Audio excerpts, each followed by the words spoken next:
They're good to go. All right. Okay.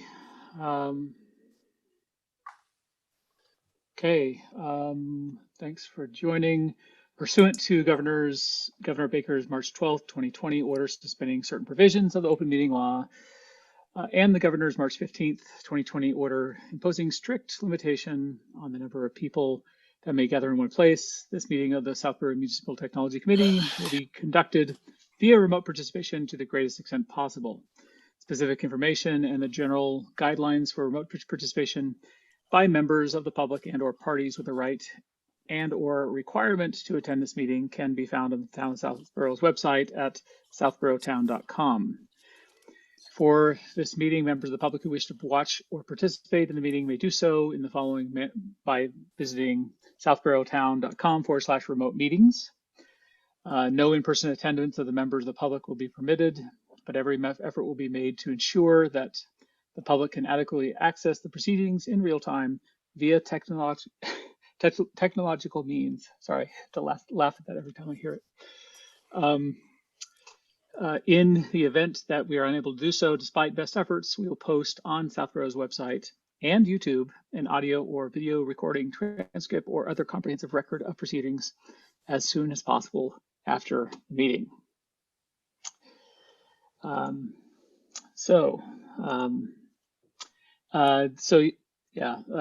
We're going to call the meeting to order at 7:12. And thanks everyone for joining. Didn't hear from Jeff. He may still be in audit season, so I don't know if he's able to join us.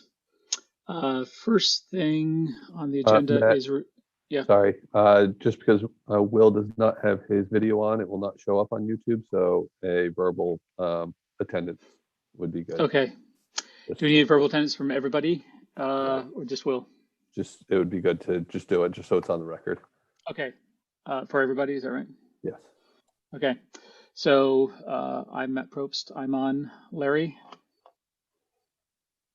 You're muted, Larry. Verbal attendance. Sorry about that. Here. And Will? Here. Okay. And then Great. Just one other thing, I will note that in attendance we have Angela. I'm going to hopefully not pronounce your name incorrectly. It's Varner. And we did receive a citizen activity form with MTC interest a few days ago from her. So she is in attendance. It's wonderful. Thank you for joining us tonight, Angela.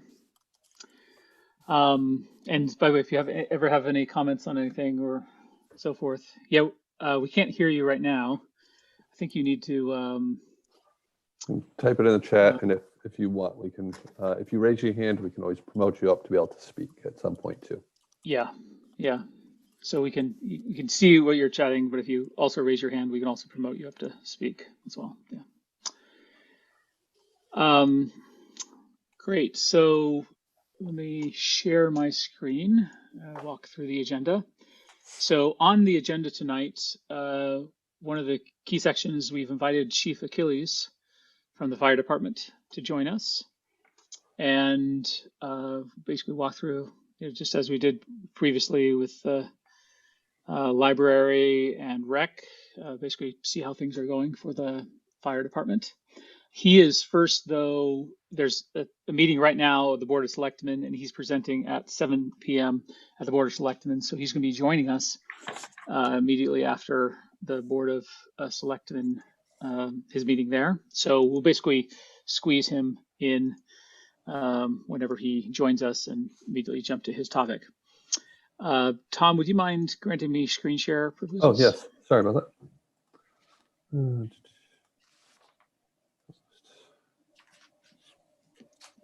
Perfect. All right. So first, approval of minutes. I did not type up the minutes. I didn't. This meeting snuck up on me. I apologize. Nope. No problem at all. I'll type them up as well as these, and I'll have both of them for the next meeting. Sounds good. Yeah, I think we have plenty of time. I think it's just we're allowed a few meetings even. So, but yeah, thanks. All right. So COVID-19 risk mitigation via technology. I think Tom is now an expert at facilitating meetings, and how's it gone, Tom, with the both Zoom rooms now have remote participation? Yeah. I'm sure people are enjoying that, right? Yeah, that's going well. This week alone, between Monday and Friday, there were 16. There were actually 17 meetings requested. 16 are being held. So one of them Wow. had been canceled previously. So tomorrow alone, there are 6 meetings at various points throughout the day. So it actually, sorry, that's one of the ones that got canceled. So we're down to 5 meetings tomorrow. Have you given some additional thought into training additional people to be the Zoom Yeah. facilitators? Yeah, we have, there's, I think, about 6 or 7 staff members at this point, and 1 committee chair, basically because he's involved in several committees.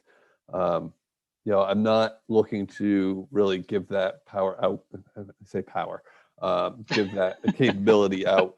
And I say power because it really is, because it's, I will say it's a shared password. So that's not ideal, but it gives access to a lot of different places that, unintentionally you can cause some issues for us. So, it's going to be something we'll continue to assess and see how it works out. But I did recently discover, kind of by accident, that the facilitation is a lot easier now because, for example, I made you co-host, and I could now log off the meeting, and it'll continue recording. It'll just pass the host capabilities onto you. So for those meetings that the staff members are not required to sit in on, and if it's a committee that doesn't have, more facilitating needs, like helping to promote people and whatnot, we can be on for 5 to 10 minutes and then be on our way. So that will alleviate a lot of this for the staff portion. So yeah, that's great. So basically, the staff just needs to join at the beginning of the meeting, and can then, the meeting then can continue on there to Correct. start. That's great. Yeah. So Yeah, that's the latest update on that.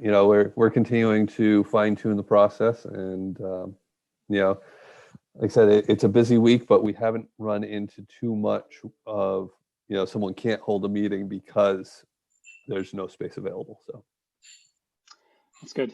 So no prospects or no strong need yet to get a third. No, Zoom and account or something like that. yeah, I tend to think it's going to stay this way. I mean, if we can handle 16 in 1 week with the 2 rooms, then I can't imagine there's that much greater need, and there's still space available. I mean, we could feasibly have 25 meetings easily, if committees were willing to meet at various times throughout the day. So our 1 a.m. and 3 a.m. slots are open. Yeah, facilitators are not open at that time though. So yeah, great. And is the townhouse open now I mean, it's not open. No, we're not open for public. No town building is open for the public, save police and fire, and even that, it's limited services really for walk-in. By appointment only. Generally trying to do is business out, outside if need be. If it's a one-person thing, then there are spaces that we can do. But right now, their buildings are still closed to the public, and we're still working on kind of staggered staff for the most part. Again, senior center is open for early voting. Yes, that's different. But the senior center itself is not open. That is the building is available for early voting only at this point. Even the flu clinic is being done outdoors. So. And how about the various different departments that do offer in-person services by appointment only? Are they using any sort of common appointment scheduling software system? No, not yet. They're primarily just taking phone calls. There's There's writing numbers. them in the logbook. There's numbers posted on the door because a lot of the appointments are still actually walk up. You know, people will walk up thinking that they can just go about the business as normal. But there's phone numbers. Call the phone number, and someone comes down to help you. So it's not as streamlined as it could be, but you know, there's also not a steady stream from what I've seen. Yeah, Angela, you have a comment?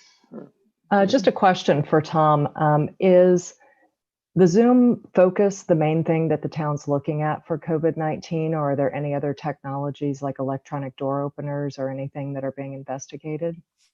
We have not, as far as I know, looked at that. That would be the facilities department. You know, there's they put hand sanitizers all over the place.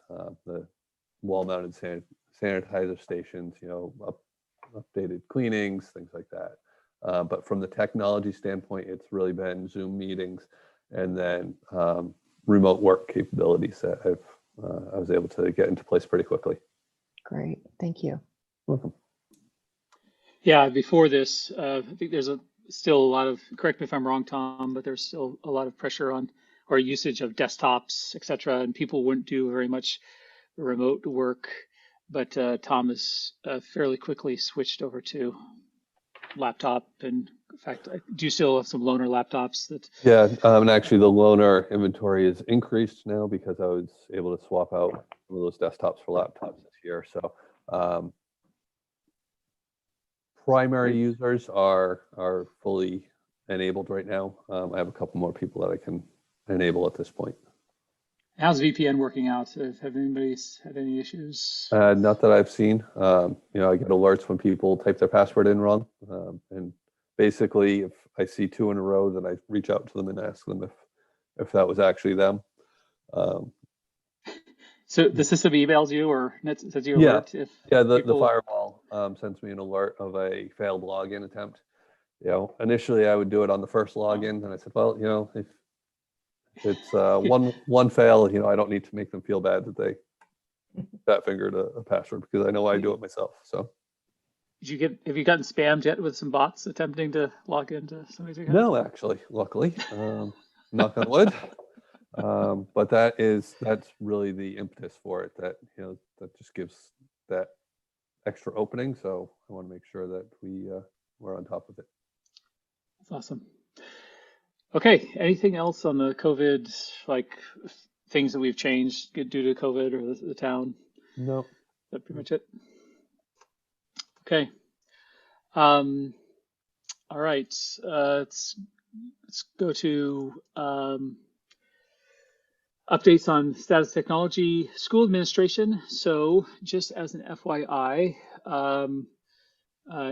Andrew, who was the previous person assigned from the school committee, has let me know that he's no longer able to serve. And so I've reached out to the chairman of the Southborough School Committee, Roger Callan, Yeah. Callan, who is, I guess, planning to discuss it with the superintendent and figure out who they want to appoint. So we're basically down a committee member from the school committee, but they're going to be... That's an ex officio person, so that's a staff position. So Yep. Okay. Yep. So yeah, we'll see what they decide to appoint there. So back to town administration. Yep. Yeah. How are things going? Yeah. They're going pretty good. Just some updates. We've talked at length about multi-factor authentication for Office 365. And what I've kind of settled on for right now is I'm going to enable that for all staff members here in the next month or so. Kind of give some education and some lead up time for that. But you know, I figure staff is the greatest risk for issues with if we lost control of an email account, and then possibly look at some key boards and committees, and maybe choose those by doing some risk assessment with the committee chair, the individual committee chair. You know, what types of risks we might face if if one of their members were to have their credentials taken. But right now I'm focusing on staff members. I love that idea, especially, and of course I don't know which committees might be handling sensitive data, but I do know that some of the committees are more, definitely more touching sensitive contracts and situations and legal issues for the town. Yeah, that's the bigger thing, is the regulatory boards and ones that issue decisions and whatnot. So so beyond the piece that is kind of the embarrassment factor if we lost access to an account, if we have legal issues that go with it, then we'll probably look to put them on the next phase of multi-factor. You're not going to turn it off for the rest of us who have it on. No. It will be something that you can do, and if you want it, then we'll put it on. But I was talking to Matt yesterday that I'm currently still having enough struggle getting board and committee members to use their town email account. So to then put multi-factor on top of just getting them to log into it, putting too many barriers in the way, I think will deter from using it, and in turn cause other risks. So these first world problems are terrible. Yeah. So so the other thing I want to update you on is that I think, Larry, you asked last month about the OneDrive being accessible from personal devices. The OneDrive sync is now only working on domain joined computers. I was able to update that security. After you had mentioned it, it triggered that thought to me that it really is a good idea to prevent that data leakage that way. So yeah, I don't think I asked that question because I didn't have any interest in accessing the OneDrive area. I have my own OneDrive area. Thank you. I vaguely remember some discussion about it, but I don't think it was me. Okay, I don't remember. I knew it was asked, so I figured I'd bring that update. One of my goals for this year is working on staffing plan, for proposing what the optimal staffing for the technology department is going forward. I've reached out to Matt to help me with that, and a member of advisory. I think they're still figuring out who will be helping me from advisory standpoint. But in the meantime, I was looking for some way of doing an assessment of what our needs are. And today I came across, I don't know if anyone else has heard of it, but it's SFIA. And what their tagline is competency framework for the digital world. And it gives a whole list of key skills that the IT department should have. So I'm currently in the process of doing a self-assessment on my own skills, is what it comes down to. So we'll see what that report comes out like, and see if that's something that will be beneficial to include. It'll take me a few hours to go through the self-assessment, but it's something that I'm actually kind of surprised there's not more resources out there to cover what skills we really should have in an IT department, because I know what I know and I somewhat know what I don't know, but having some kind of breakdown to go back to is helpful for me. Okay. Let's see.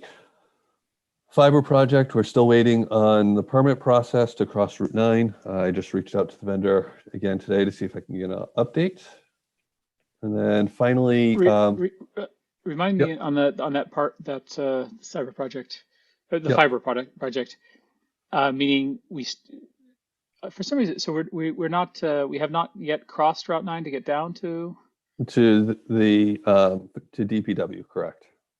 Oh, to DPW, but we are already, aren't we already connected down to the rec center or not? Yes, so that went across in a different location. So, Oh, the really? way, yeah, so that's, We also crossed Route 9 to get to the repeater, didn't we? yeah, but those crossed at a controlled intersection. So I think that was the difference. So, but that's where we're at on that. I assume you have maps of where the fiber routes go, right? Yeah, I've asked for updated maps from them, and I think once the project is done, we'll get a finalized map. Okay. So as of right now, the Department of Public Works is on its own island still, with its own Correct. internet connection, dedicated. Yep. And still, do they also have a firewall there with VPN back to Yes. mothership? Okay. Yep. So, and then the final thing I wanted to give you an update on was I've run 2 simulated phishing campaigns against the staff. The initial training was just a file attachment phish, and that was 122 emails were sent. 83 of those were open, and 12 people opened the attachment. Okay, Can I get which is those numbers again? it was 122 emails sent, and it got down to 12 people open the attachment, which is below what the kind of industry standard is, or right around. But a couple weeks later, I did a follow-up, which was a credential model, credential harvesting. Still 122 emails sent, only 19 were open, and no one entered their credentials. So, that's a great thing as far as I'm concerned. Did you have some sort of training or immediate feedback? Yep. Or did you reach out to them saying, hey, it's time for a little chat?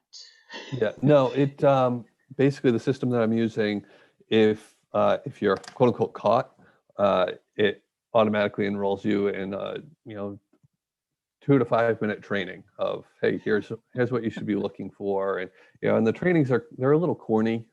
They're kind of like cartoon things, but they're It's supposed to be entertaining, right? Captivate people, right? yeah, they're generally based on real world scenarios. The names and facts have been changed to protect the identity of those involved, type thing. But yeah. In your first test, you said you sent 122 and 12 people opened the attachment. How many actually opened the email? 83. And you got that down to 19 on the next pass? Yep. Wow. Yeah, so some of those are people aren't checking their email, so it's buried, or other people, they see the subject line, and I would presume that they said, no, that doesn't look right. So more and more people are reaching out saying, something doesn't feel right about this email.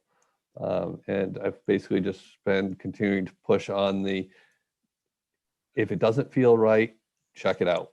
Call, check it out, send a separate email, to the vendor or whoever's sending it to you. And if you're not expecting an attachment, don't open it. So can you tell who's taken the training? yes, yeah, I can look at that. Do you happen to know how many people? So of the people, the only people you enrolled automatically in training were the people that actually opened the attachment. Is that correct? That's correct. Just okay. Yeah, and I can see. I think it was about 75% of those that had opened it completed the training. That's great. One of the things I think we discussed at the last meeting was tagging external email. Yes, and it is tagged. It's just not tagged in the subject. Yeah. But you're planning to add it some sort of tagging in the subject as well? Yeah, I do struggle with that because I am sensitive to the fact that a lot of people do see the alert on their phone, and too much of a tag kind of disrupts that too. So I do need to figure out something brief to put in there. I guess I have conflicting feelings. On one hand, I think it's good to know as soon as possible that it's external. On the other hand, when I'm the person being replied to, I hate getting a response with a subject line of external stuff, subject. Yeah. So Yeah, It I mean, has- even if you just, I was, the tag we use at our work is EXT. EXT Yeah. might Just be a, enough. very So, brief 3 letters. The only other thing that, I'll have to test on that is, what happens when we, continue a loop of, replying to one of those externals, is it RE external, RE external, RE external, so. Yeah, it shouldn't Oh, be. yeah. Yeah, it should be just. Yeah, I'm retaining assuming the- it gets marked in the header also by the server, so you should be able Yeah. to detect that, but I have no idea. So, so that's something I would test out first, basically. Another idea that it's commonly used, and our company does as well, is part of the basically good hygiene training and part of the program, or that the group that runs the phishing campaigns, etc., is we actually have a phishing email address, phishing@ourcompanyname.com. Yep. And anytime somebody gets phished, we encourage anybody, if they recognize a phishing email, to forward it to this address. That way we can see, obviously, for anything we send or the phishing campaign sends, it gets sent there. But it also gives us a visibility over real phishing attempts, and people are attempted to be phished. And so we can sort of learn from that, have a sort of central visibility into who's being phished, because it's basically reporting of phishing attempts. Yes, and So- actually, so I do have that. I have a phishing email, but I also enabled in Outlook. There is an add-on through Sophos, which is who I'm doing this training through. That is, it's a report button. So let's see here. So it says report message, and it's a big button. So. And do we encourage people to use that then? Yeah, it's going to be, I have to keep pushing on that to, just like everything else, change of habit, instead of emailing me directly and forwarding the message to me, well, go ahead and report it. And it'll actually go to Sophos as well as myself. So they will, it'll help to build their detection as well. Their filters, yeah. So. Yeah, it's really unfortunate that I have my personal account is not an Office 365 account, but I have 2 Office 365 accounts, one for this committee and then one for one of my clients.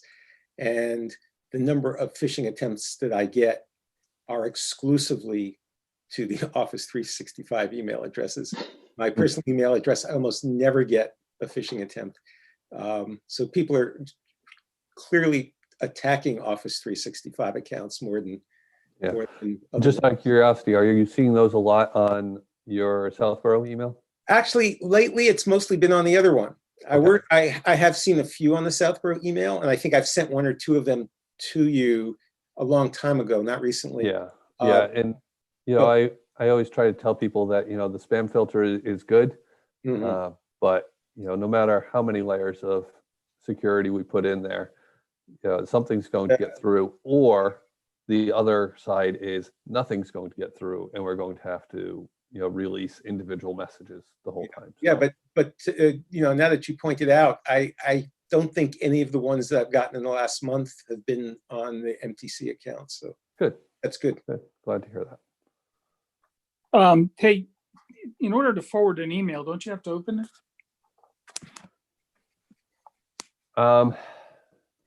Opening the email, theoretically, Not yes. necessarily. It depends on your emailer, but if you have a closed email and you select it and click forward, Right. it'll just open a new email and move the contents. So effectively, it's opening the old one, but you're not seeing it on the screen. So But that's yes, safe. it does. A related question is: is there a global setting on a central setting on the email server that we can tell the clients not to automatically load images by default? I believe that is actually set. Okay, so they have to click on load remote content. Yeah, I believe that is the case. So as far as I can tell, it is because that's how mine comes across on my account, and that happened on my other computer and when I upgraded to the new computer. So Yeah, that's important to avoid trackers. Okay. Anything else on town administration The related to only- that? Yeah, go The only other thing I'll touch on is the fact that on the technology department page, I do have kind of a training catalog that I'm going to be doing throughout the year. If any of those are of particular interest to any of you to help lead or create content for, I'd be open to some help and guidance on some of those topics. So just reach out. What are some of the topics? So let me pull up the department page. It is.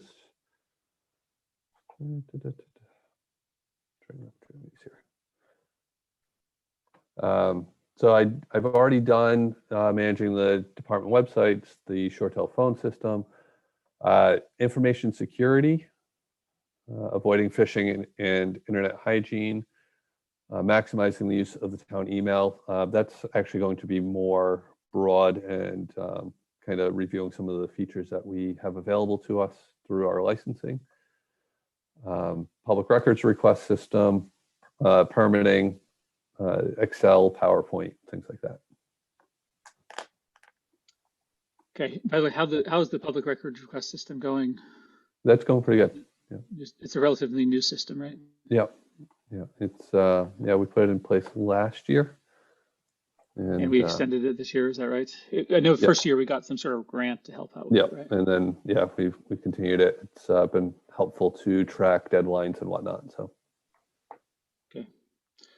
I know we've discussed previously this IT service management documentation, ITSM documentation, and I know Will, you'd thought about possibly lending a hand or doing interviews of Tom to do some documentation. Has that been something you've gotten around to, or is it still of interest? Will?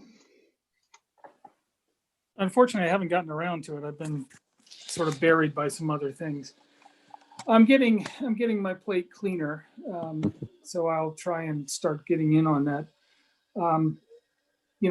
Tom had said it had encouraged me to put things on his schedule, or else send him some suggested times, so that we can actually get around to doing this. So I will do that. Just one question, Tom. Have you brought on your new person? I brought on the 8-hour-a-week person. Okay. He is doing some projects server-based right now, after hours, and we're continuing the interview process to fill the rest of the hours. So Now, were you looking for the rest of us to set up times to interview Tom also on different topics? What I was thinking is that if you are particularly interested in a certain subject, so you might be more interested in networking and able to ask better questions than I could. And Matt seems to be pretty up on the security side. So those would be areas that your expertise would be really helpful, in terms of doing the interview and writing it up. Okay, Yeah, I like that. I'll set up some time. So likewise, I'll find some time on security, cover that area. All right, great. Public safety, I think obviously Chief Achilles will be joining us soon. So we have to go into fire, but anything particular for police? And any unique systems of police? So did police recently moved over from the detail scheduling? Is this actually some software that schedule details as opposed to the book? yeah, they did that last year, or actually, I think it was actually right before they moved to the new building that they started doing that. So How's that working? as far as I know, it's working well. I haven't heard otherwise. So no news is good news in my world some days. So Is this actually some software, or is it like a spreadsheet?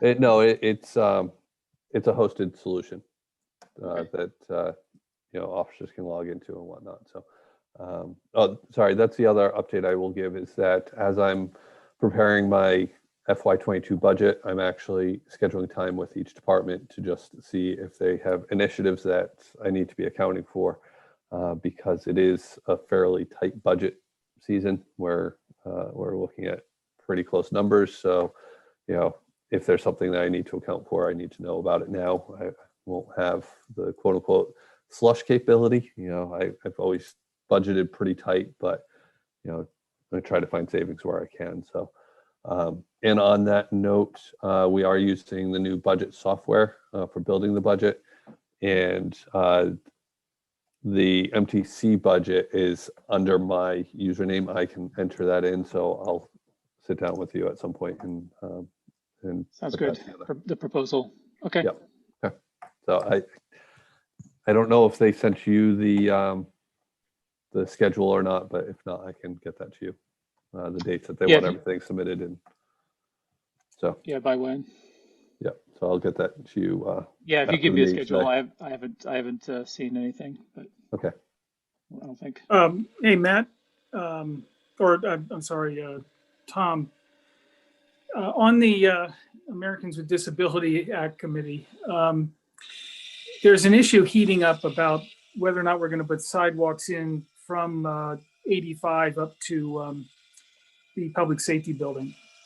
Right now, the thought is that if you're in a wheelchair and you want to get to the public safety building from 85, you roll your way up the road that the fire engines are going to come down. And that doesn't sound necessarily like a good idea. The reason I mention it is if, a sidewalk is going to get put in at some point in the future, is there any conduit or anything that you'd want to see buried at the same time? No, everything was buried with the site, with the building. Okay, so we can ignore your needs. Yes. Okay. Well, yeah. So I assume we have extra conduit like running out if we ever need to pull more lines to the curb. Yeah. We can, Yeah, it's an oversized conduit. I think the fiber goes through a 4-inch conduit, if I remember correctly. So either a 3 or 4-inch conduit. So. 4-inch conduit I mean, how many strands of fiber can you fit in 4-inch? I don't know, but how much connectivity? when we get to the point where we need 96 terabits worth of bandwidth between buildings, we'll be almost there.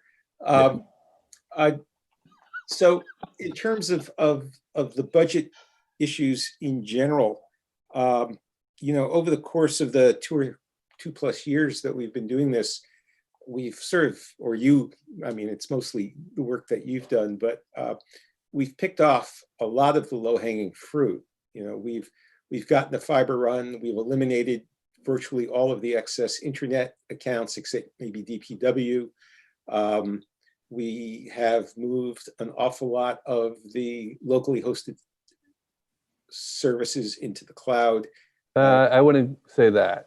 We've moved some, but not a lot. Okay, well, that's actually where I was going. We've moved some of the locally hosted services into the cloud, reducing some of the local management costs as well as infrastructure costs. Are there any major pieces of low-hanging fruit left that would, have long-term budget savings, like the things that we've done already? Not that type of impact. I expect that any savings in the next couple of years are going to come from finding efficiencies, and maybe we might find that there's a program that's duplicated, that's duplicating a function that we are currently paying for with our office licensing, for example. So we might realize some savings that way, and some of those savings will just be in efficiencies of the employees. So I think that's going to be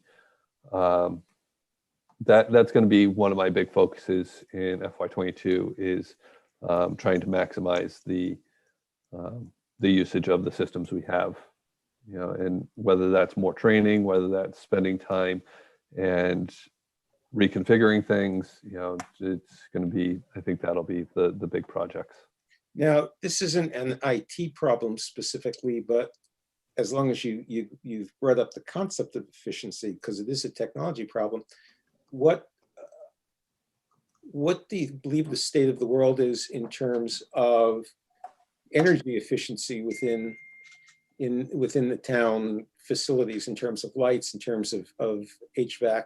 Yeah, that I would defer to the facilities director, who is, also doing all the green communities function. So, yeah. This would be a great topic for a I was going to say, MTC Matt, meeting. we try to get that on some Let's agenda. get her in like next month, like as part of budget season. Yeah, that's Yeah. a great idea. I know that he's addressing buildings as much as he can. The issue, and this came up at last town meeting, is that just because it's a more efficient system doesn't mean it's saving money. The new public safety building is kind of that example that, a more efficient building has more parts that continue to run rather than, as I understand it. So, there are some costs associated. So, there's always looking for room for improvement on things like that. I have no experience with doing these kinds of things at scale in a sort of industrial sense, but being a hacker and liking to play with smart home things and continually adjusting, tuning when my air conditioning goes on and when my heating goes on and when it goes off, and how much did I save this month on electricity by doing that? The question is, do those kinds of techniques scale up to large facilities? I mean, my only experience is my house, but Right. I have no idea what kinds of technologies exist for Yep. large facilities, for lighting, for heating, for air conditioning, for whatever. And there's definitely a move towards some of those things. We were just having a conversation about the possibility of replacing dumb thermostats with, Nest thermostats, or not even dumb thermostats, but, programmable thermostats with like a Nest where, if we have a snow day, well, now you go in remotely and just shut those down. So rather than doing a whole management system in a building that, maybe has 3 or 4 zones, it would be another way of doing things. So. Yeah, that's great. Especially, just regular home regular home automation, low cost, very commoditized. Yep. It can definitely take a lot of our buildings and potentially help them. Hey, Tom, who actually sets the thermostat? Who's in control of it? That is the facilities department sets them Okay. at a range. Yeah. So we could probably, how about street lights? Who is that? Public Works? Who controls the street light? Sorry, not street lights, but street lights. Yeah. So that is that's a hot topic. The idea of switching them to LED, there's a lot of pushback from people wanting to do LED. So, but that is definitely something that's on the radar. Hold on a second. Let me say, people are pushing back going to LED. Yeah. Because of the colors, the different changes. So, just because of what? I didn't hear that. The colors that come with it and the impact on environmental and actually with LED you can control that though. So it's something that's in discussion already. I know that for a fact. I mean, that's actually an important thing. I don't know what we do inside the buildings, but for example, at our synagogue, National Grid came in and replaced every bulb in the building. I mean, it cost like $5 or $6 grand to us, but even the fluorescent tubes were switched out to LED fluorescent tubes. All of the incandescent bulbs were switched out to, and it cut our electric usage by like 20%. Yeah. Again, that's meaningful. I'll defer to facilities on those. Okay, we'll love to chat with facilities about that. I'd love to learn more about the pushback for LED. Angela asked the question about any opportunities to automate manual tasks. And I think that's where we would look for that as well. Probably department by department basis, I'm guessing. Yeah, and we're doing that a little bit with the new budgeting software. That's going to help to streamline that process. It'll be a little bit of a growing pain. I'm sure there's other manual tasks out there that we can do some automation on. So that is a great question. I've always said that change is a four-letter word, especially in municipal. When I was doing my MBA,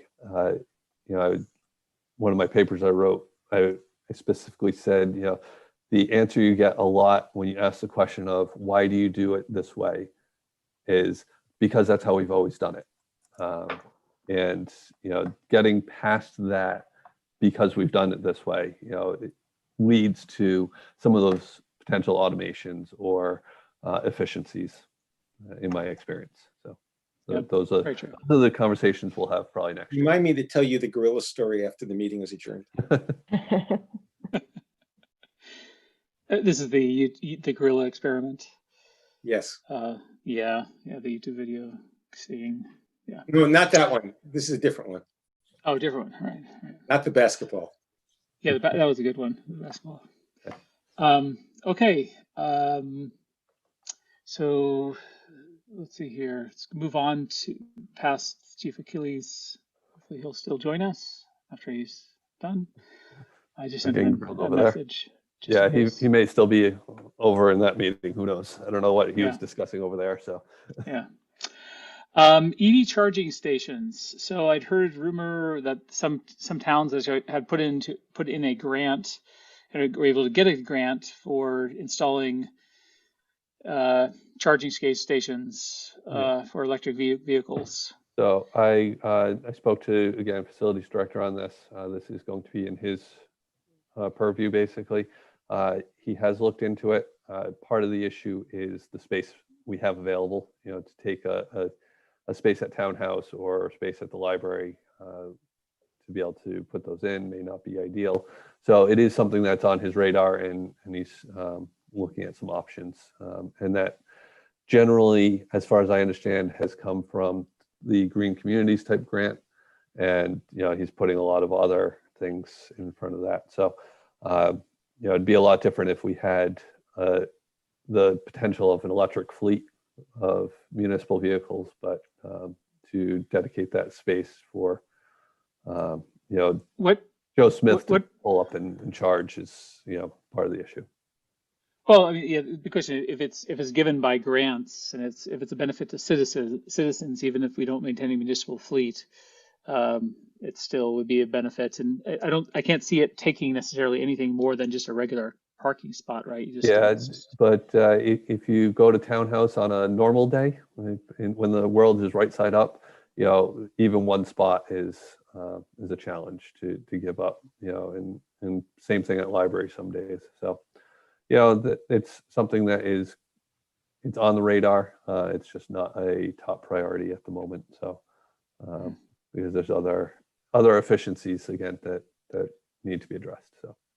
What I assume it is facilities, or maybe I guess Public Works is the one that owns the most vehicles in town, the most fleet of between DPW and the combined public safety, police and fire. I don't know which one wins that race. So, but in either case, right now, none of their vehicles. I mean, you can't have a plow truck that's electric right now. So that technology has not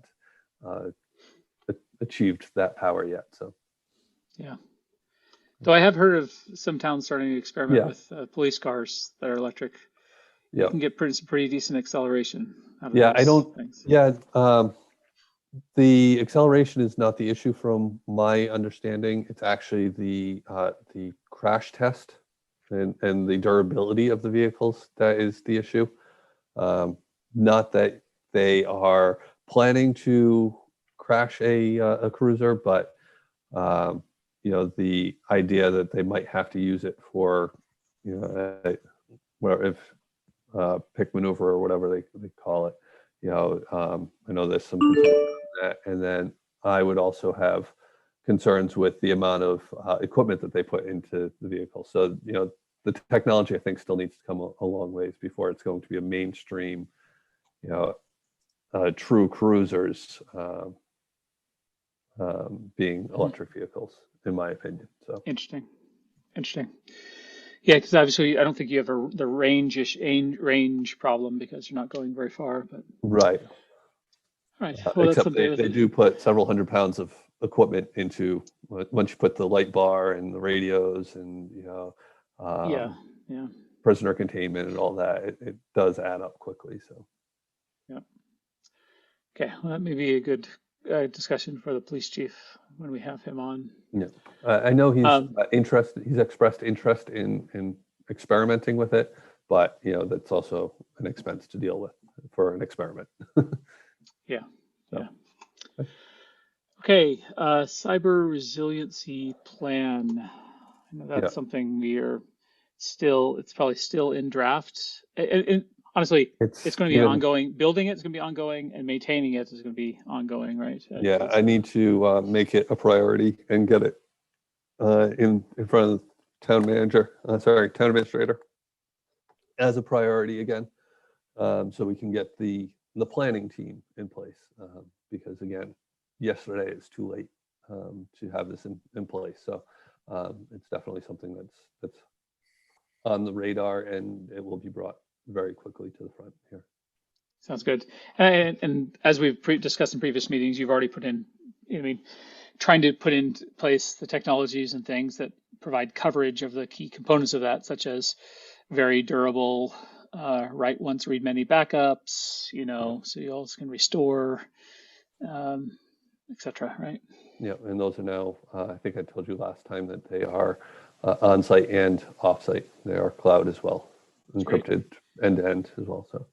And I know at one point in time you were looking into about a company that would provide some sort of BCDR capabilities to replicate VMs, and then not just replicate it, but actually as a service to be able to recover those. I don't know, in the cloud. Or... Yeah, that's the same service. We can spin up basically a virtualized server on the backup device itself, but we can also do it in the cloud for a fee, obviously. But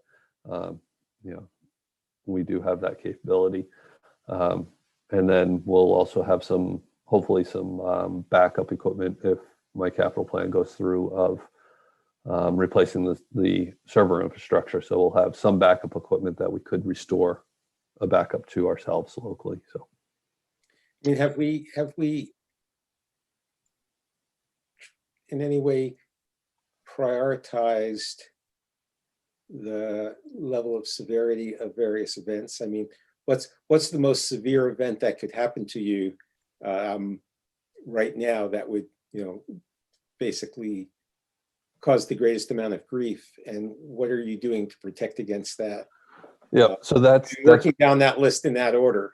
That's part of building the cyber resiliency plan, is that we will have to come up with that list. And we talked about it last time to brainstorm the risks and list every possible risk that we can think of, and just have a session to just list them, and then we can evaluate the validity, or are we covered in some way for it, or are we accepting that risk? Because I mean, there's going to be some risks along the way that I'm sure we'll look at and say,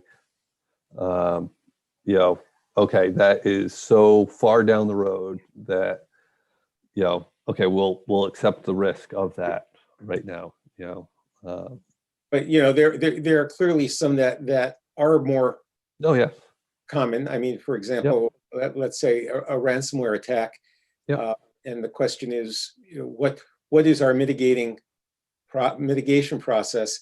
And then the second piece would seem to me, how often do we actually test the mitigation process? I mean, if you had something in place and you walked into the townhouse one day and said, we've had a ransomware attack, we can't get to any of our data, we need to basically implement our process, would that actually work? Right. So again, that comes down to building the plan. So we need to come up with that plan, and know, we've talked about having run sheets of, this is who you call, this is the first call you make, that type of deal. So, so again, it does need to be a priority thing, and we just need to get there. Okay. annual IT policy review. Yeah. Before we dive into that, I don't know if anyone's had a chance to read through the policies that I sent out, and if not, then it may be kind of a, I don't want to say a waste of time, but it would probably be more useful time-wise to have a chance to actually, read through them and have Review any offline edits. as opposed Yeah. to collaborative editing Yeah, line paragraphs by by line. committee. Yeah.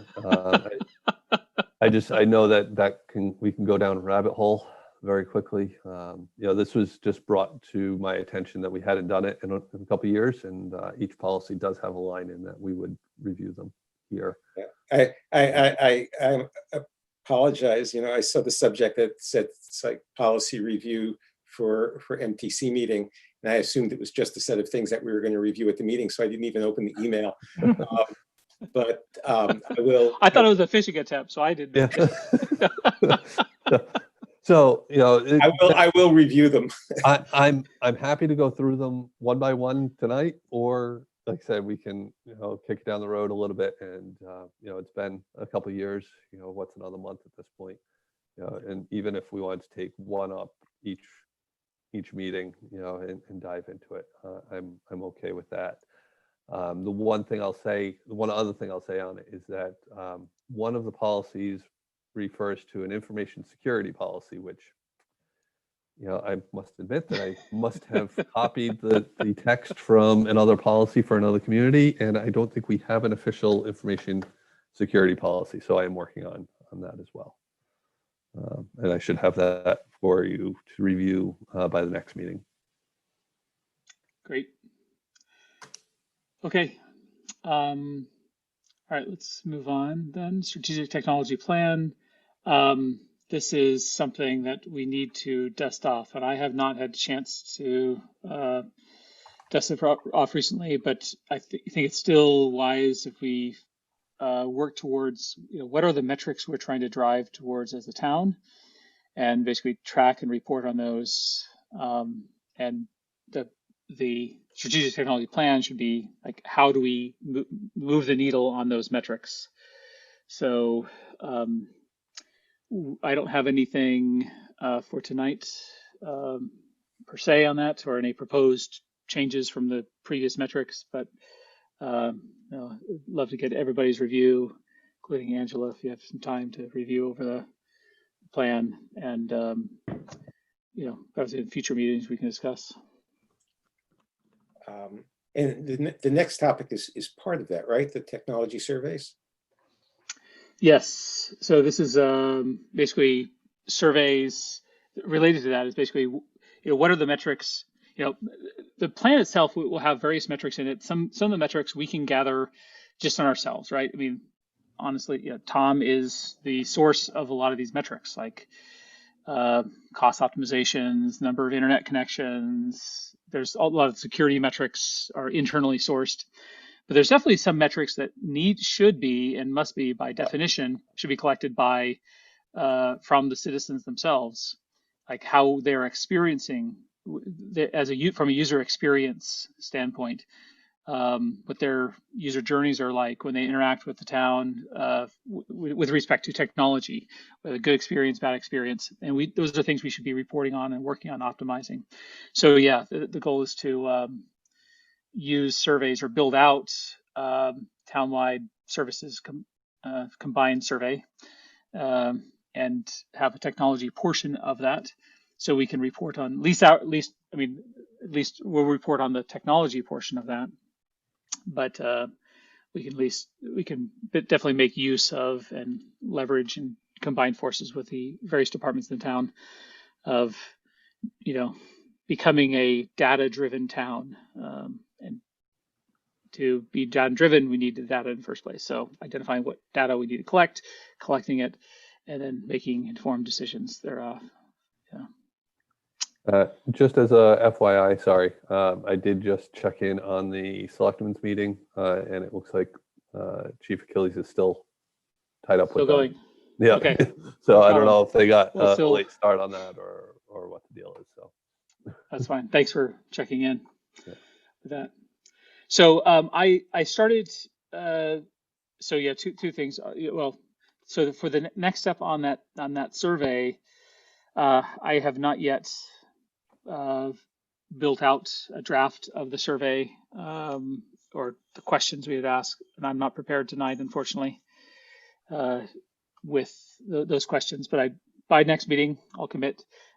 I'll have some draft questions to pose before the committee that we would want to ask the citizens. That hopefully would then go into a plan. And of course, if anybody else has some ideas there as well, would love their brainstorming as well. Okay. Any other thoughts on either strategic technology plan or the surveys? I think we are out of regular items for today's meeting. To fill the time, we can basically say we can start walking through one of the policies while we're waiting for Chief Achilles. Yep, we can do that. But is there anything else we should be covering from anybody for tonight's meeting? I think it might be good to give the rest of the committee an update on the fact that we did have a conversation yesterday about starting the kind of inventory of data elements, and had some brainstorming around that. Kind of coming up with call it 3, 4, maybe 5 security levels that we can blanket all data into, and then Data the associated levels. Yeah. and then the associated handling rules for those. So that is going to be something we'll work on. Again, I keep adding more and more little projects, but they're all things that need to happen. But Matt and I had a conversation about that yesterday. So yeah, good point, Tom. He had completely agreed. And basically, this is attacking security from more of a threat model approach, where we identify, well, what are the data sources, and so first of all, building an inventory of what we call a data catalog, inventory of all the data. What is the class of data, the data sensitivity rating of each piece of data? And that would, like Tom mentioned, that we put those into t-shirt sizes of sensitivity classes. And for each t-shirt size, we have a standard, as Tom mentioned, method of handling, or what we call controls, procedural technical controls to protect that class of data, whether that be, numbers of factors of authentication in order to gain access to the data, or, number of backups, etc. So, and as part of that, once we have the full inventory of data sources, we can then also do a network-based threat model, where we can see, okay, here's the data store. What are all the systems and actors that are interacting with that data store? And where and when do you cross what's called a trust boundary? We have two different actors, including potentially a client, a public user who wants to get access to some portion of their data, crossing a trust boundary, and we authenticate them, etc. And it's at the trust boundary, do you use things like a stride threat model to identify what are the different attack vectors? Anyway, this is helping us bootstrap the threat modeling exercise. It looks like we have Chief.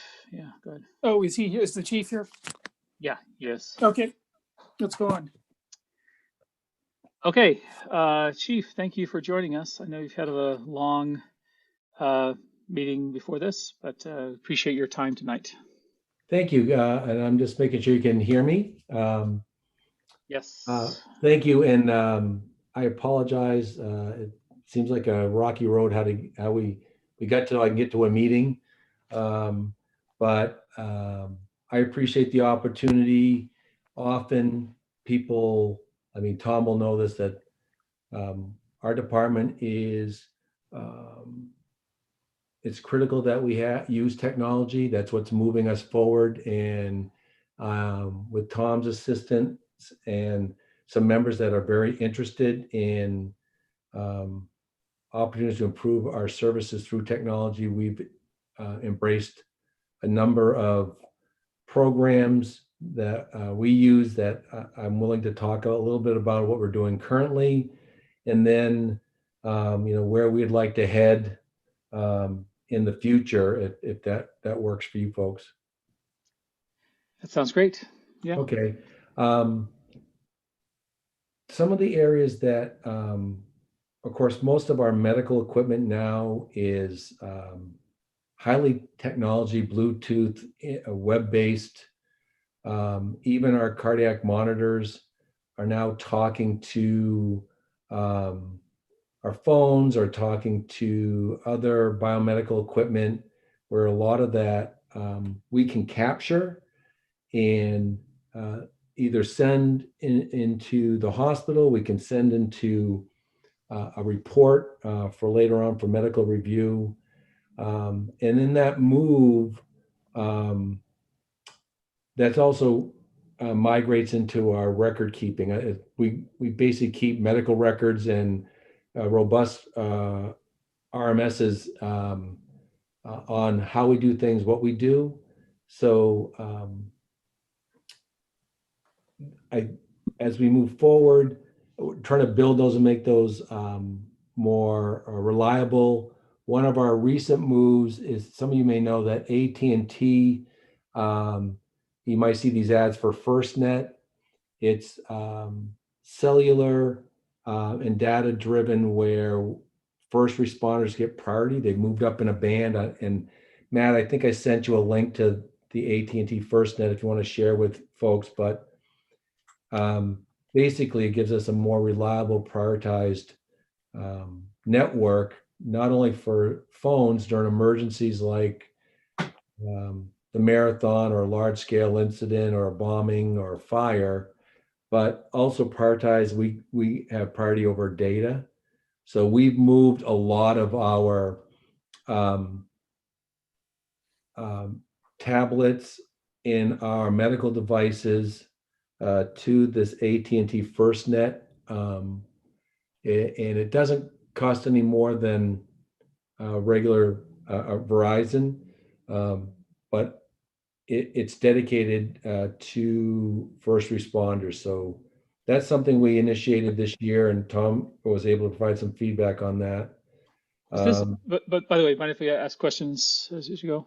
Sure. I assume that, like, FirstNet, I know nothing about it, but I assume that, was this partially a response to some of the flack that the telcos received, was it last year or the previous year in California, where there were wildfires, and there was some fairly public news about some of the first responders, the fire departments using Verizon, and they started getting throttled or something like that. Any idea? FirstNet actually came about after 9/11. Nationally, they were trying to identify, and it's more technical than I can speak to, but basically there was a band that was dedicated for first responders, and it took some time to develop it. There were RFPs, and it was going to go nationally. So there's actually a commission, a FirstNet commission, that oversees this whole thing, and AT&T had a performance document or performance measures they have to meet. But you're exactly right, is other telecom providers have had some challenges during emergencies and other incidents of throttling back. And as you can understand, that a fire department, a police department, in medical providers, it's not a good idea to throttle back their ability to communicate both by phone and by data in a large scale emergency, and it could be just an ice storm or especially for us, it could be something at one of the schools or on the highway. So yeah, this I felt it was important that we strengthened our ability to, because the cell phones and that data is critical. It's critical, yeah, to communicate. And Chief, correct me if I'm wrong, but I believe that you're able to have your membership, you put personal phones onto here as long as they're authorized by you as well, correct? That's correct. And they have to have an AT&T carrier, Right. but that little chip in your phone, you get a special chip or SIM card that allows you to do this. And if this works, it is an opportunity over time, if the town or town departments choose to migrate to AT&T, we can give them priority also. Or we can even, it's in such a way that we can even move them up for an instant or a day. So normally they're not in that preemption high band, and you can move them up for an event. So let's say for Heritage Day or a road race, if department members or town employees had AT&T phones, with the SIM card, we could just move them up just for that day or that event. Or large snowstorms, say the Department of Public Works, Yep. if they're having snow plows or something like that, right? Yeah, so that's we're the first to try it out, but we haven't had any issues yet. But I'd like to road test this for a year before we make any recommendations, or at least make that available. But Quick question about the medical information. So obviously, collecting and storing and transmitting medical information. Obviously, it sounds like you maintain devices that do so. I assume does that work with some sort of service provider that maintains the HIPAA and the privacy, requirements of regulations? So. That is correct, and it's interesting that our cardiac monitors can communicate with our tablets through a program. That program, it's ESO Solutions is the global product, and interesting. We maintain medications on the ambulance that are required to be locked and signed out and tracked. We just moved from a paper system of doing that to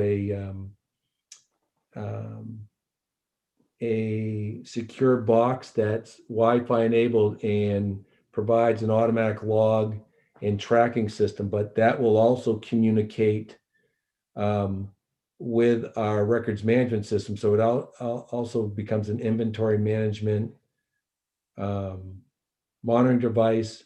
So, and that is basically powered by, you need good Wi-Fi and you need cellular, it's moving by cellular data. So again, that kind of ties back to the AT&T, making sure that's consistent, that it's highly secured.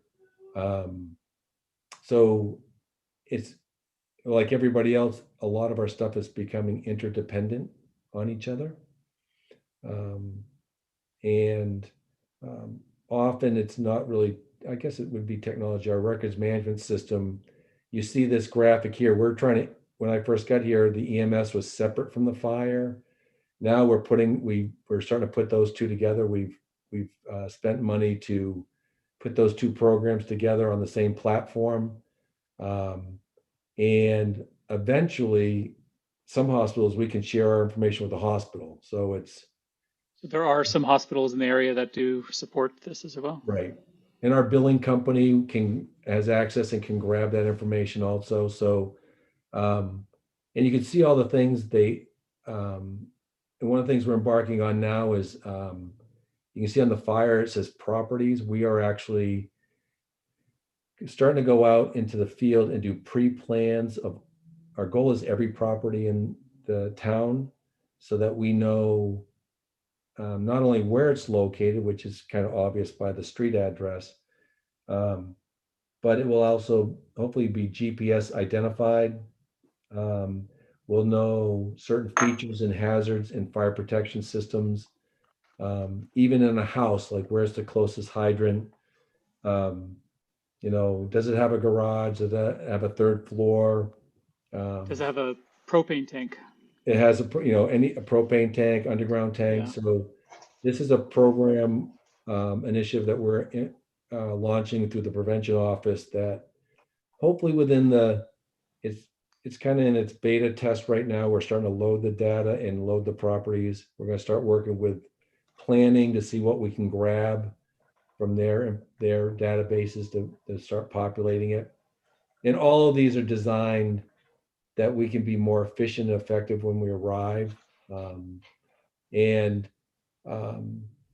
the other part of it, of course, is you can keep track of properties, activities at properties, start identifying higher risk incidents or activity that we might have to employ some prevention measures to. And then all of it, we've been putting out, and if you look on our Facebook page, we've been putting out activity and performance measures. So more of it's not the fun and cuddly stuff, but it actually allows us to know what we're doing, how we're doing it, and areas of improvement. Has this been well accepted by the people on the ground? Yes. I have a background in performance measures and I guess fire service data analysis, just through my experiences in other departments. And I think our membership, and we're going to start releasing it to the public of, how we do things, because I think it's like anything else is we provide a service, but how do we do it? Why do we do it? And what can you expect? And what level of performance can you expect us to give? And that's the best way to get it, is data, and then presenting that data to the public. Awesome. How about burn permits? Is the same software handle for burn permits on a per property basis and correlation? Right now, if you want a burn permit, you apply online. We're trying, and it's electronic. What we're looking at, when we get to the inspection and property part of the fire, is can we, because it's a different program, but can we import it so that it is on our inspection and pre-plan, so we know a property has a burn permit or not. That will be very helpful, because that will kind of reduce our false calls of going out and checking smoke in the area. But there's another program for that burn permit that, as you well know, everybody has like 5 different programs for different things. So my goal is always to get as many of them together and talking together, but sometimes that's a challenge. Yeah, the burn permits are through the same application as building permits. So. Oh, so it's the new permitting software. Yes. Yep. But it does. I assume that as part of that, the fire department does get notification of when there's a burn permit and what address and so forth. But so is it? I'm guessing it's common for the fire department to get calls. I'm seeing smoke at my neighbor's house, and is there some quick correlation or reconciliation against the burn permit before sending out a truck? Or what we do is and burn season's coming up here after January, is we put them in and we turn them on and off. So we know, but they sit in a different location. So often dispatch may have it. But if you get in the fire truck and you start responding, we're going to try to figure out ways that it can also be populated on our tablets. And that was something I was going to mention too, is we're moving away from mobile computers and mobile data terminals to tablets. We're using between the iPad and the Samsung device. And that's also through this program. You look at ESO, it's also how we're doing inventory controls and checks in the morning. We're going through that program where you see asset management and checklists. So we're actually, I've embraced this idea of going paperless. It's not always perfect, but it seems to work. And the tablet's just a great platform for it, especially if it's touchscreen. And the capital outlay on this, or is under $1,000 versus trying to get a hardened computer. So we're moving to tablets. And again, I've heard, for example, a lot of the airline industry is still shifting from I don't know what it's called, the thick book for the pilots that have to bring into the cockpit, moving over to tablets. that saves so much better, so much paper, and especially going through the checklists, et cetera. So it's great news that this software supports tablets. So those are some of the things that are happening. And the only other two things I was going to mention is technology-wise, especially this was before COVID and some of the restrictions on classes and so forth. The department, I've only been there a year and a half. They committed and embraced web-based training for the paramedics and EMTs. That's why, a lot of reporting and records are done on our, through technology. The web-based training is being done through technology. So Tom has been really solid, especially when we got into the public safety building, to make sure we have connectivity. And often we will use up a lot of, I don't call it bandwidth, or a lot of data just doing our stuff. And both us and the police, all our dispatching is computer-aided dispatch. So often in the community, if there's an event going on, we're really trying to make sure that we can keep that up and going and working around the clock.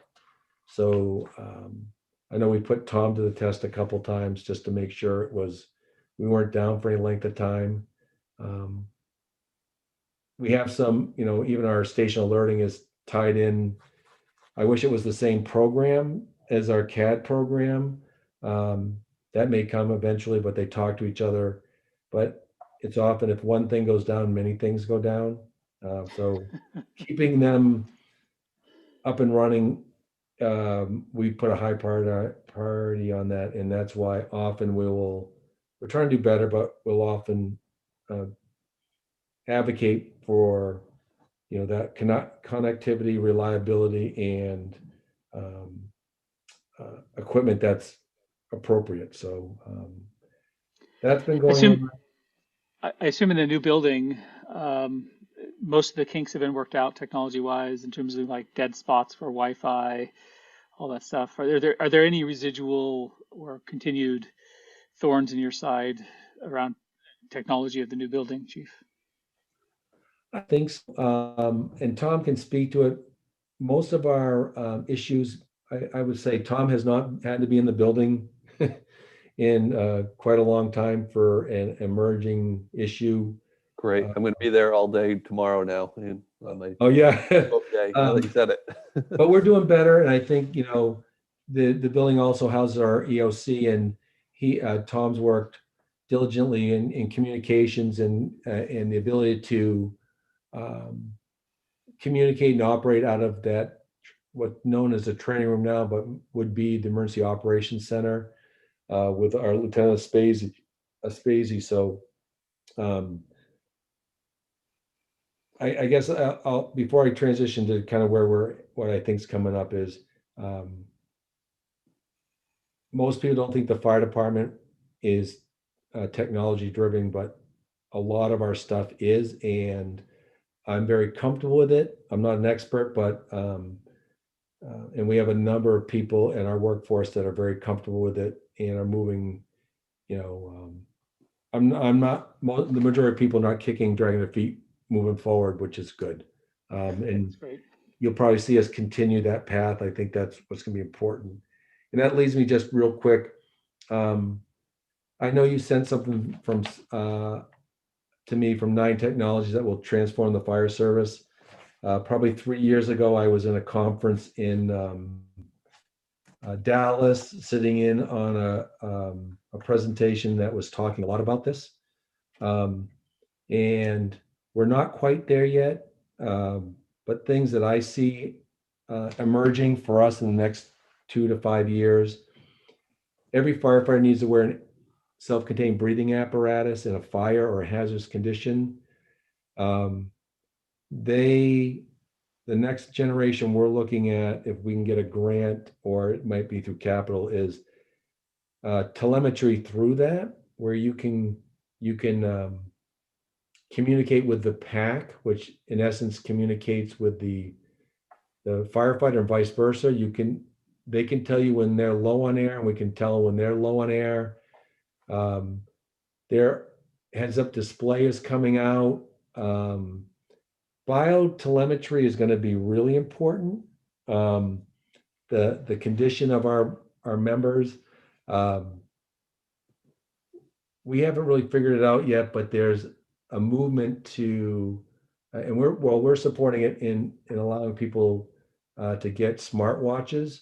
But anything that can monitor blood pressure and pulse and location is going to be important. But how do you bring that to, because we can't work out of a command center at the fire station, is how do you make that integrated into the back of my SUV, or some methodology? Could it be on a phone or an app or a tablet?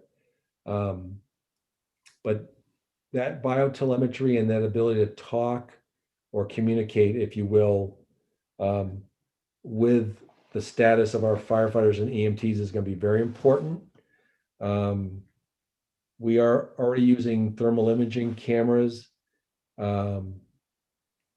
for search and rescue, whether it be a lost person out in the woods or somebody in a building, or to search for fires. But how do we get that from the member or the firefighter in the problem to a safe location where that can be evaluated? I know that the state Department of Fire Services has drones that we can deploy if requested. And again, how do you get that information back to those people that are managing the incident? So I think the 9 that came up, I think the advanced biotelemetry is going to be very important.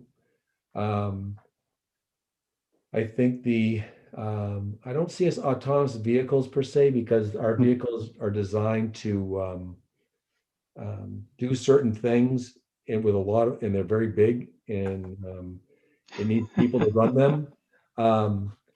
I think the computer vision,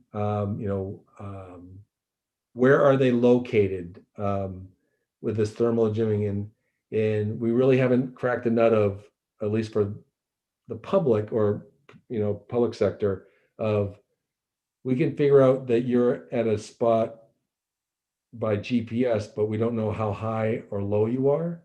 So you could be in a building, but think of Ken's food distribution facility on Route 9. Where are you, and how high up or how low are you is going to be a big thing. Or in a large building, are you in the basement or are you upstairs? And I think that's going to be important. We talked about a little bit about 360 video, but I think that's going to be more for us, is more drones, and the ability to provide real-time display of what's going on. I know that smart cities is going to be important. We using mapping while we're on the incident, and mapping key things in hydrant locations, ponds, access roads.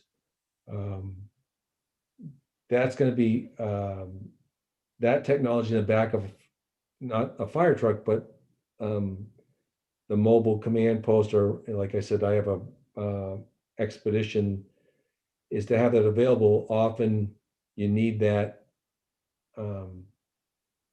interactive map, and if you can track where everybody is on that map, even makes it better. And if you can track where hydrants and water supplies are and other hazards on that map, again, it's all going to be predicated, and that's why it sounds silly, but that AT&T FirstNet, having a prioritized cellular and Band. data, is going to be Yeah. the backbone to that. Those are things I see. That's pretty exciting. A few questions from me. And just want to get other people's in the committee if they have additional questions. I think it was about a year and a half ago, that 911 SMS was rolled out across the state. I assume that's available here in Southborough, and if so, is that commonly used? Do people send text messages to 911 in Southborough? They are, and also, and that will come into the communications center at the Public Safety Building, which is basically, it's overseen by the police department, but is situated between our two sides. And also that, I guess I call it GPS, mapping, where's the call coming from, is getting better and better. It's like ARC mapping and GIS mapping. You need, the better detail and the better information you have there. Instead of saying it's on Route 9, knowing the mile marker and down to the tenths is going to, as that improves, that's going to be better for us. But yes, often people into dispatch, if they cannot talk on the phone for a number of reasons, they can text in and we get the same information from them.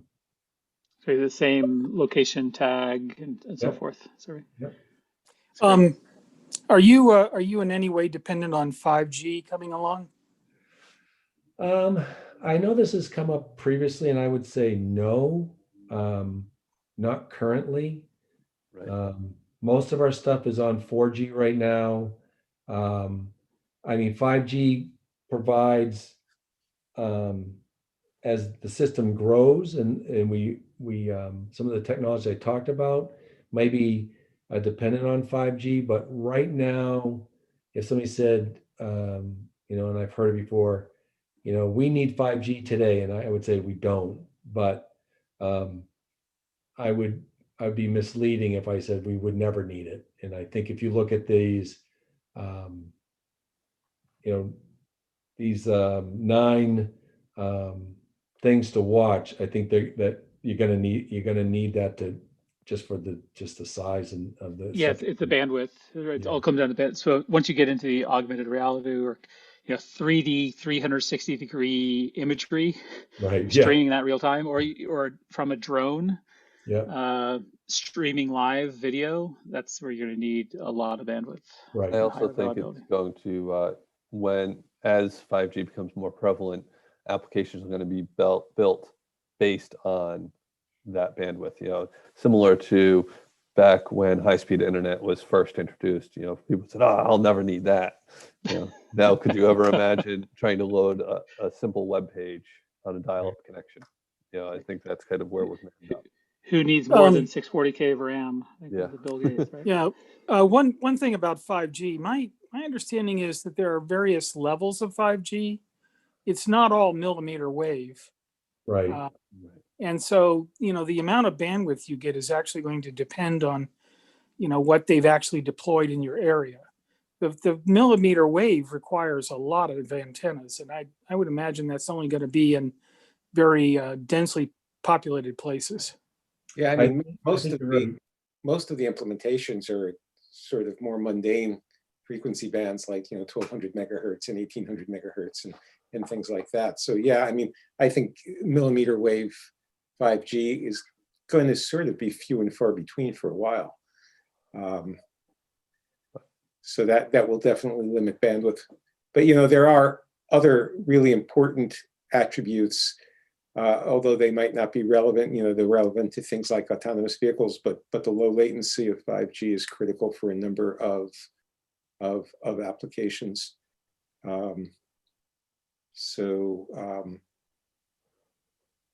Smart, and some of the smart city stuff also. One other question, you've got a lot of vehicles, and we're talking about a lot of different technology coming along. Are your vehicles able to sort of plug and play? In other words, can you swap in a new unit or add a unit fairly easily as these new technologies come along? So far, because because the backbone to it is the tablet and the I guess the network, whether it be in-building Wi-Fi, which is, technology-wise, Tom and the group did a really good job making sure we had really great connectivity on the apparatus floor, because that's exactly where all these pieces fit and are stored. But even that AT&T FirstNet, between those two, we're able to move it along between, so if one piece of apparatus is out of service and we're gonna put it in another one, we just move that. It's like taking your tablet with you. I think what's going to be important is to make sure all vehicles eventually have a tablet, and that So becomes the they're not foundation. using in-vehicle Wi-Fi at this point. Each tablet has a cell service on it. Right. So- Tom, the two of them that we were putting I think we tried it in one of our ambulances, the in-vehicle Wi-Fi. It was just, and I apologize, but for what it's called, but basically it's like a hockey puck in one of them, because when we get to the hospital, the new narcotics lockbox and the life pack monitor sometimes needs that based on where we park at the hospital. It can't grab the one in the hospital. So we actually, with AT&T, I think we're trying it with our primary ambulance to see how it works and what the cost is. But you're correct, not every vehicle has that. And we're not sure yet if we're going to need that. But that's a good point, is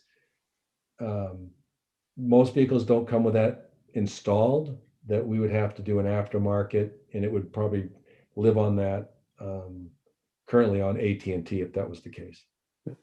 I know that the town just, this last town meeting, which you finally had, congratulations, by the way, we got the passing for purchasing of this new vehicle, fire truck. Are there any, integrated, cool technologies that this new fire truck will have that is, or is it mostly going to be this sort of modular approach where, hey, as long as you have the tablet, which is very, easily upgradable, etc. Because obviously technology changes so quickly. Maybe you wouldn't want to have things embedded in the fire truck because it's going to be outdated next year, and it's much better just to keep software and services on the tablet and so forth. You hit it on the head. It's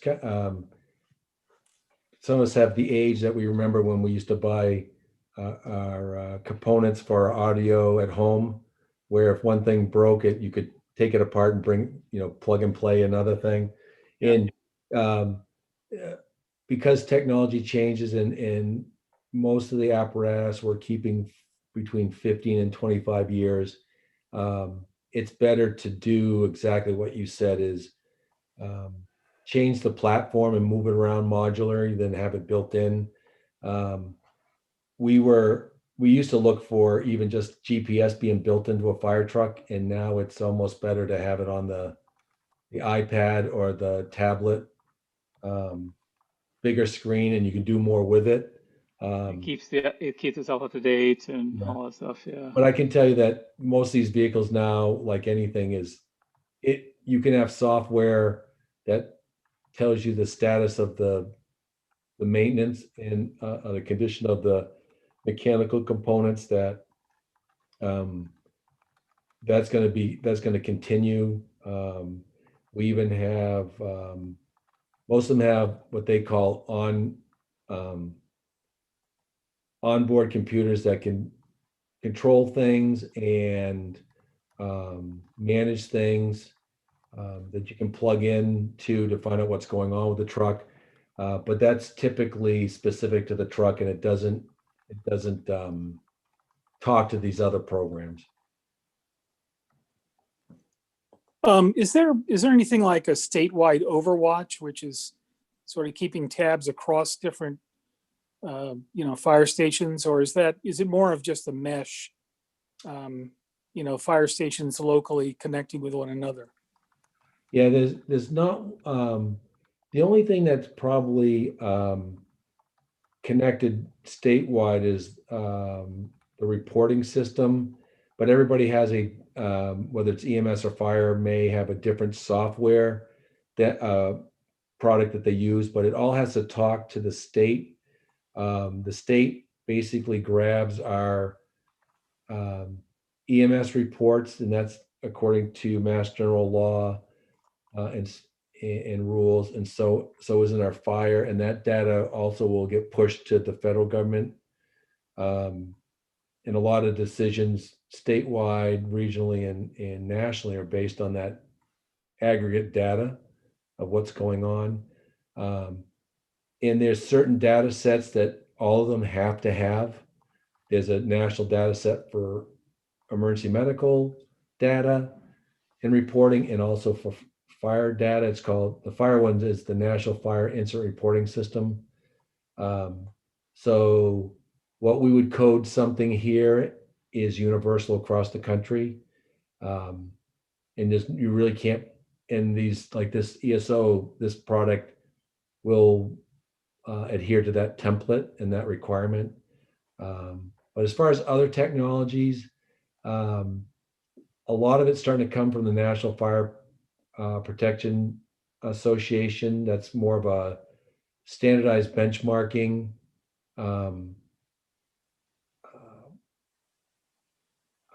association that's nationally recognized. A lot of our fire codes come from it, but a lot of, when you get into technology, they're also trying to keep up with that and try to start setting some national standards. It's almost like saying UL listed on how this stuff works. And that's more important with the equipment that we carry. Like the SCBA's, there's a standard just for that, and how their components work under certain conditions. I assume these electronic. I think you'll see more of that.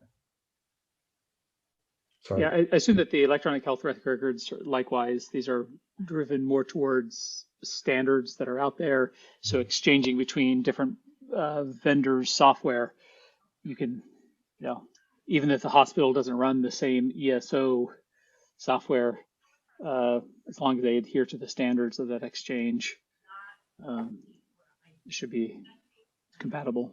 Yep. One more question about the truck. The new truck, is the delivery date being pushed back because of COVID-19? We thought it was going to be, because about 2 months ago, when all these vehicles are custom built, and they have to get in it'd be like saying you wanted to get a Ford F-150 pickup, and at the dealership they don't have any, and you have to have it built for you. And we were concerned with the factory we're getting ours is in Ocala, Florida, and probably 2 or 3 months ago they were projecting 16 months out, where it was normally 12 months. Fortunate, we were able to agree on a specification, get a quote, and they're going to build it in 11 months. Now, I say build in 11 months.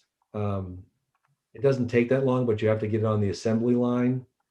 So what we are believing is that financially across the country, departments that were in line to get one or were thinking to get one canceled their order. So we're actually in a really good place of getting a replacement vehicle earlier than we thought we would have. Sounds great. Can we get 2 then? If you can get the select board to agree upon that, and advisory and capital, and yes, I would, and members of the public. But no, we're fortunate. We've had a lot of support since I've been here on improving the department, the way we deliver, a critical service to the community. So I'm very appreciative of where we're at, where we're heading, and even this committee understanding what we do and asking those questions. I appreciate again, I said in the beginning, a lot of people think the fire department is like a blue collar kind of steeped in tradition, not looking forward, but it's imperative that we try to stay ahead of the curve. And I envision in the next few years, some of these things that we're talking about will be commonplace. Well, thank you for your efforts. So one final question for me, is there anything we can do as a committee to help you? And the two things I would sort of have to offer, or a few things, is one, I still want to continue the discussion on the side with you, Chief, about a town-wide combined municipal citizen survey, which that's periodic. Yep. We should start doing data-driven decisions where different committees and departments or different departments contribute questions to that. So something I want to pick up back with you. So also, obviously, we're working on a 5-year strategic technology plan. So if we can give some thought into if there's anything in the town-wide technology that, obviously you govern technology for the department, but if there's things that would benefit for town-wide technology that would help improve safety within the town, those are things we can work on adding to the plan. And then finally, we are working on putting potentially some citizen outreach.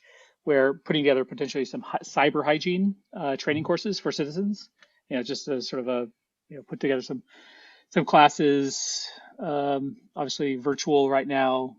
Citizens want to have questions, and we'll present what good cyber hygiene looks like. But in parallel with that, we can potentially encourage people to use good technology in their homes, for that would potentially help out the fire department, such as obviously not just maintain smoke detectors and carbon monoxide detectors, but other sort of smart technologies to help protect and provide visibility into their home for dangers. Well, I appreciate that. I think that I know that over the next, as this process goes for capital and next year budgeting, I will reach out to you, and whether it's through Tom and to you or directly, is a lot of the things we'll do will be in step with the police department, especially as far as technology goes. And then I like the idea of the outreach. We talked about the community survey. Those are important to us. And I've used SurveyMonkey in the past, which I shared with you, Matt. That's one area that I would like to move faster on, even if it's just a fire department-based one, because we need that feedback from the community. And often that's the best way to get it. So we have a SurveyMonkey account now, and so we can definitely move very quickly. So let's definitely do that. And then I like your idea as what you said about technology safety, if you will. I would try to link up with our prevention officer.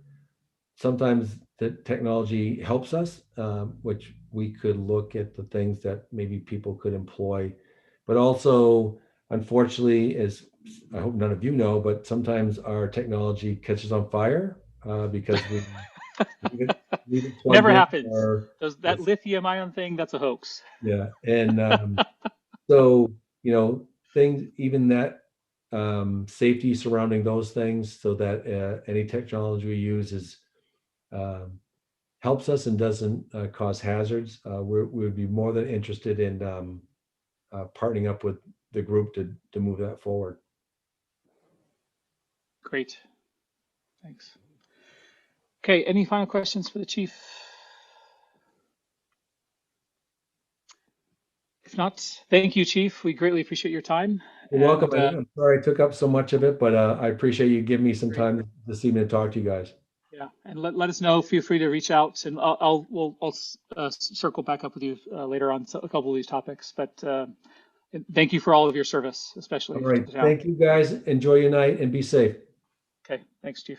Bye. Okay, before we close, I know we're right at the hour. Let's work on scheduling a time for our next call. I know we've typically done it on the third Wednesday or third Tuesday of the month. So how are we looking for either the 17th or 18th of November? Play schedule.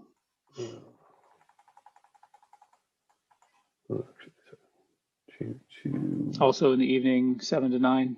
Let's see. So November. Trying to find where the selectmen are in November here. Oh, they get shifted around a little bit because of election day, I believe. I have to check on their schedule, but right now November is looking pretty good. Or either the 17th or 18th. I believe so. Let me just get back there.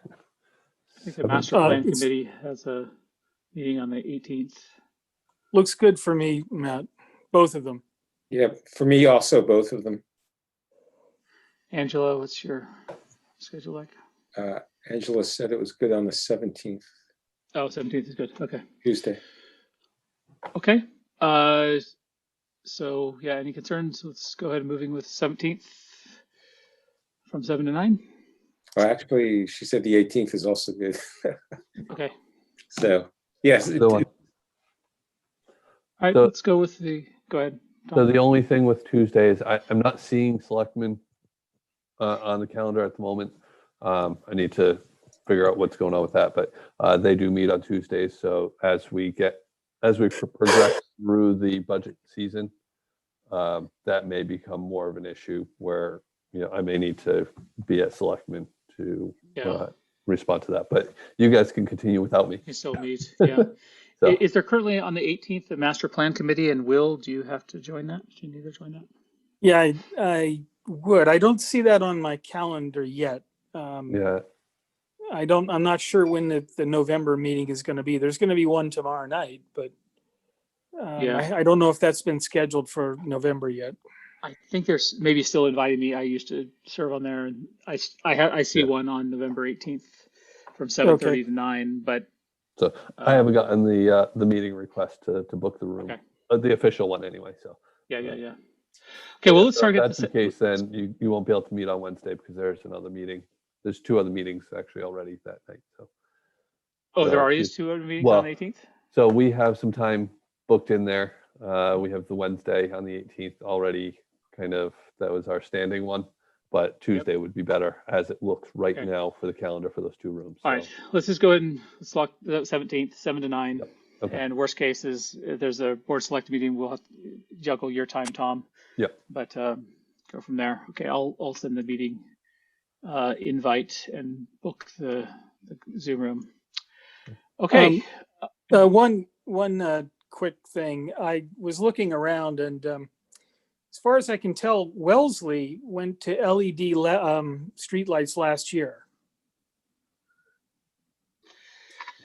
Again, I don't want to go down that road right now in a discussion because I know I don't have the facts of the history. Yeah. No. So I'm not asking for a discussion. I'm just saying that can be a source of information about do's and don'ts. We'll ask Public Works. I'll invite them to our November meeting. And that's a great question. With the do's and don'ts, that's a good point. All right. Thank you. Do we have a motion to adjourn? I move to adjourn. Second. Okay. Do roll call vote of those on the committee right now. Yes. Larry? Yes. Will? Yes. Okay. Thank you. All right. Thanks everyone for joining us. Hope you have a great rest of your week. Thanks for joining us again, Angela. Have a good night. Good night. Thank you. Right.